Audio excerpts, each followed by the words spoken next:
ये नागरिकता देने का ही ये है कानून, क्योंकि भारत में ऐसा लोगों के साथ भेदभाव नहीं किया जाता है, तो किसी भी तरीके से भेदभाव नहीं किया जाएगा, चाहे वो नागरिकता कानून हो चाहे कोई और या एनआरसी या हाँ, कुछ भी। हम समाज को जागरूक करेंगे सीएए के प्रति। बोलिए। दोस्तों, 11 मार्च 2024 को एक अधिसूचना लाकर केंद्र सरकार ने सीएए नागरिकता संशोधन अधिनियम 2019 को लागू कर दिया। सीएए को लागू होने के बाद से ही देश विरोधी ताकत के द्वारा देश में भ्रम की स्थिति पैदा किया जा रहा है।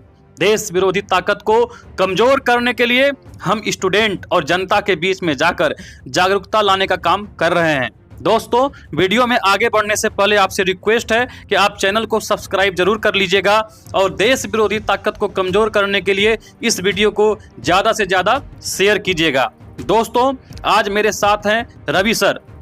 Sir railway, BETET, BPSC, Archaeological Survey of India, ASI जैसे सरकारी नौकरी को छोड़कर स्टूडेंट को शिक्षा देने का काम कर रहे हैं। बहुतों का सपना होता है कि एक सरकारी नौकरी लग जाए और कंफर्ट जोन में चले जाएं, लेकिन रवि सर सरकारी नौकरी को छोड़कर स्टूडेंट को शिक्षा देने का काम कर रहे हैं। दोस्तों, शिक्षा देना बहुत बड़ा देश सेवा होता है, क्योंकि आचार्य चाणक्य ने कहा था कि शिक्षक कभी साधारण नहीं होता, प्रलय और निर्माण उसकी गोद में पलते हैं। उसी अच्छे टीचर में से एक रवि सर हैं और रवि सर से हम आज सीएए को लेके कुछ सवाल पूछेंगे। नागरिकता संशोधन अधिनियम 2019 क्या है सर? देखिए, यदि इनको एकदम संक्षेप भाषा में समझें तो नागरिकता अधिनियम का मतलब हो गया कि लोगों को नागरिकता देना है, जबकि भ्रम ये फैलाया जा रहा है कि ये जो संशोधन ला रहा है ना, वो नागरिकता छीनने का। नागरिकता का मतलब ये हुआ कि आप भारत का नागरिक है, इसका प्रमाण क्या है? आपका आधार कार्ड है, वोटर आई कार्ड है। तो ये सबको तो नहीं मिलना चाहिए, जो अपने देश का नागरिक है उसी को ना मिलेगा।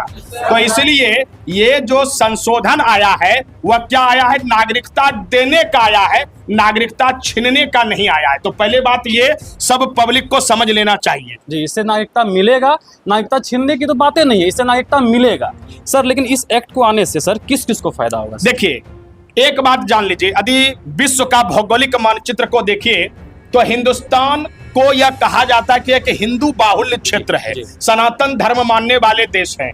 दुनिया में 200 देश हैं, 80% देश में इस्लाम धर्म है, मतलब वो मुस्लिम कंट्री है। लेकिन पूरे दुनिया में कह लीजिए तो भारत एकमात्र यह हिंदू प्रधान देश है जहां हिंदू ज्यादा है। तो एक बात बहुत कॉमन समझना है यहाँ पर। अब आप समझिए, जब देश में 80% देश मुस्लिम कंट्री है, तो मुस्लिम देश है तो वहां मुसलमान को तो पक्का कोई दिक्कत नहीं है। बिल्कुल, बिल्कुल। जैसे पाकिस्तान में मुसलमान को कोई दिक्कत है? यदि दिक्कत है तो उसका सरकार समझे।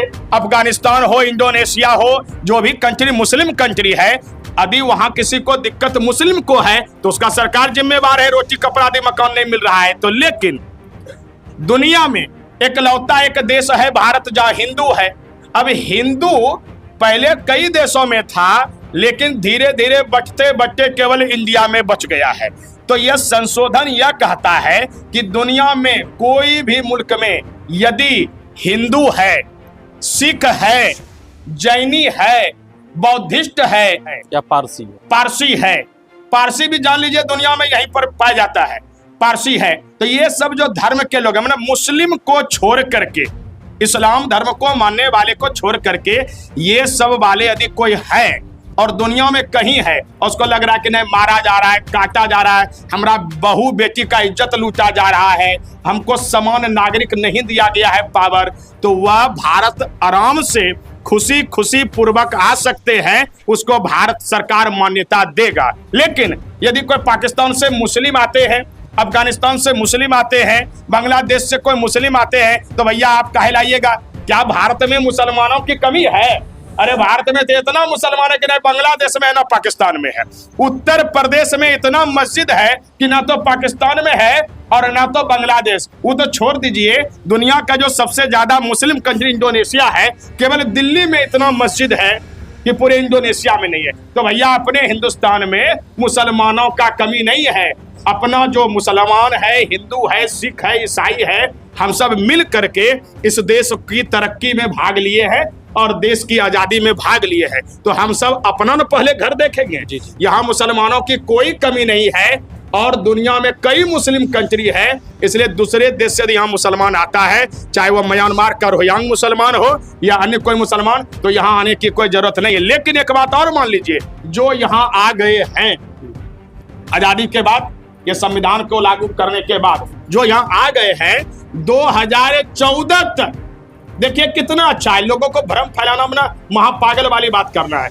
2014 तक भी जो आ गए हैं उनको भी मान्यता देगा, तो सबको नागरिकता सर दिया जाएगा। ये नागरिकता देने वाला कानून है। नहीं तो आप कभी नेपाल बॉर्डर पर जाइए, समस्तीपुर चंपारण के बॉर्डर पर जाइए, बेचारा टेंट गार करके भीख मांग करके खाने के लिए मजबूर है, ना तो उसको बीपीएल का अनाज मिल रहा है, ना कोई आधार कार्ड है, कुत्ता का मौत है। तो ये सरकार तो अच्छा सोच रहा है कि जो बेघर है, बेनाम बादशाह है, उसको जो है एक नाम दिया जाए, एक नागरिकता दिया जाए। सही बात है। और कोई प्रश्न पूछ लीजिए। क्या ये सर ये कानून भारतीय मुसलमान के खिलाफ है? नहीं, अभी कोई यह कहे कि यह कानून भारतीय मुसलमान के खिलाफ है, ये तो एकदम पागलपन है जी। ये पागलपन इसलिए है, यदि यह कानून में यह रहता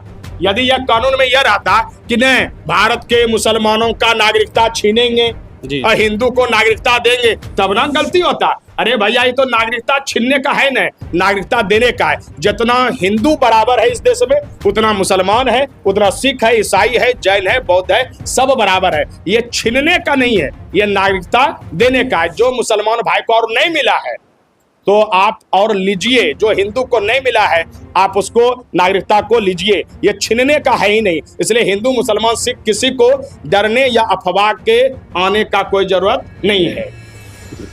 तो आप लोग समझे इसको? कौन कौन इसको समझ लिया बढ़िया से? कौन कौन समझ लिया तो एक बार जोरदार ताली। आप लोग। दोस्तों, हम और रवि सर स्टूडेंट को CAA के प्रति जागरूक किए।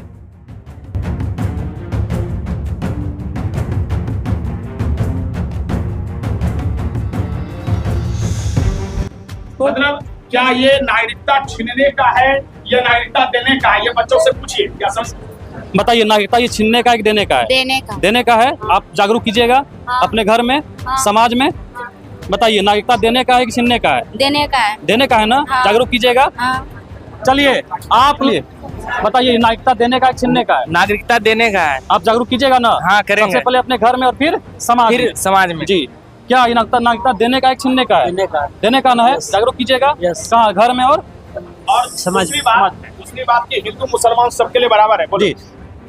ये नागरिकता देने का ही है कानून, क्योंकि भारत में ऐसा लोगों के साथ भेदभाव नहीं किया जाता है। तो किसी भी तरीके से भेदभाव नहीं किया जाएगा, चाहे वो नागरिकता कानून हो, चाहे कोई और या NRC या कुछ भी। हम समाज को जागरूक करेंगे CAA के प्रति। बोलिए।